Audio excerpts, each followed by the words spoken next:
these gloves has developed a smell. No. No. They don't smell bad. They actually smell pretty good. So.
See, watch, I'll just stand right here. Yeah, okay. And then start to sit. See? Yeah, see? It's perfectly normal. Nice.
on your feet.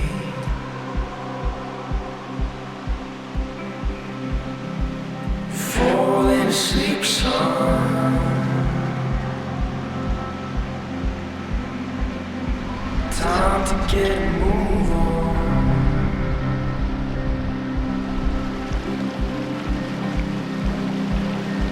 Fever.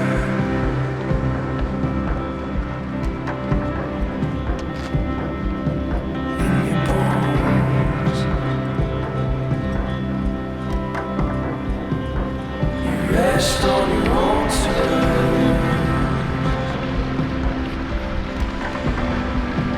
Smoke out the coward.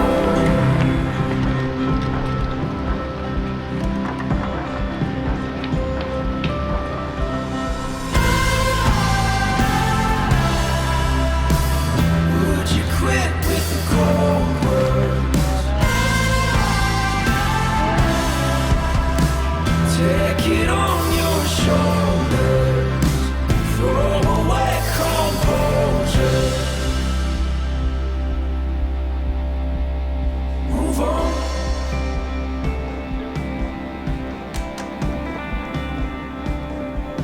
Take it slow.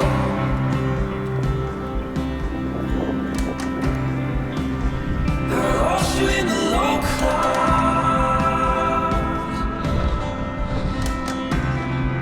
Making magic of know-how.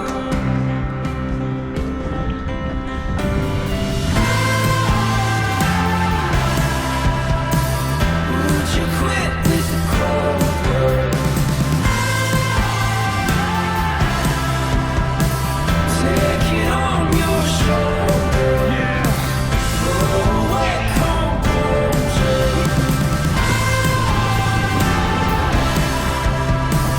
All my fables fall down. Leave me with that gray crown. I believe it somehow. Still wonder if I'm made for this. 52 times don't feel like this, but there's one thing that I know for sure. I'd rather feel like this than not feel at all. Maybe one day I'll cut that cord. 'Cause maybe I'll find what I'm searching for.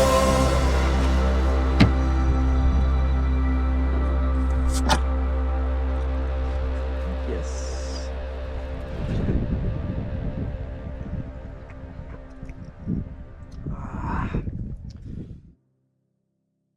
All right, that was our trip to Dark Canyon in Utah. And we went on that trip right as the coronavirus was really heating up in the world and all the restrictions were going up.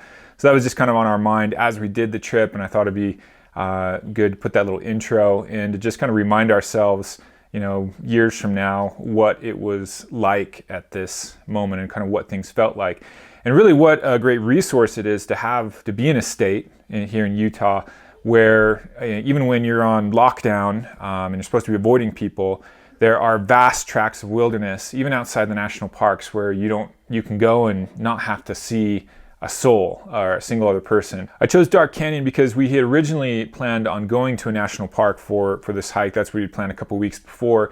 But as things got a little bit closer and there was talks of maybe closing the national parks, Canyonlands where we were going to go, I thought it'd be better to just choose somewhere that I knew couldn't really be closed, and so we wouldn't have to deal with that problem. Dark Canyon is a place I hadn't been to for about 24 years or so, but it's always been in my memory because I had gone there as a Boy Scout on one of these trips that was supposed to be a 30-mile, 2.5-day trip and ended up being a 50-mile trip kind of on accident, and we ran out of water on the way and just had all these experiences that I'll never forget. And of course they were a bit tough at the time, but really it's the things that some of my fondest memories came from that. So I was really eager to go there and see if it was like I remembered it being. So we went to what was called the Sundance Trailhead, which basically drops you in to a segment of Dark Canyon, which is this big, long canyon system. But this part is fairly close to the to Lake Powell. In order to do the trip, we left in the afternoon and drove down to Hanksville, Utah. That's about 3 hours away from where we live, about 4 hours from Salt Lake. And one of the challenges we gave ourselves was just because things were so unsure at that time, was just to avoid people as much as we could. So we did stay in a place, some cabins. We didn't have to have any interaction with anybody, and we brought all our food with us. We had prepared some meals ahead of time. And we're kind of food snobs in a lot of ways. Of course we can rough it if we need to, but this wasn't one of those moments. So we tried to prepare some good food. We experimented with some soba noodles that we made ahead of time, and then ate those in the cabin that night. And we did some chicken teriyaki and rice. And really, we were eating like kings this entire trip. We saw a lot beyond what you see in the video. We saw a lot of cool things in the canyon. Once you're down there near the water, you can actually find a whole lot of fossils. So we found that, and there's these cool rock that are kind of stuck within this type of rock that's stuck within the sandstone. That was really neat. There's lots of cool cactuses all along the trail. In fact, Thomas got stuck by one, got several needles in his shoe, and made it a little bit miserable for him right in the final miles. We saw some big spiders down there. So there was a lot to see beyond just what we showed you in the video. We finished up there in the afternoon, and we're able to have a little dinner service on the drive back, and then get back in time that I could have a Friday night date night with my wife. So probably in the next couple days, we're going to be doing some new trip. I'm not sure what yet, but it should be cool, whatever we choose. So stay tuned, and we should have a video sometime up in the next couple weeks. Thanks for watching this one, and hope to see you next time.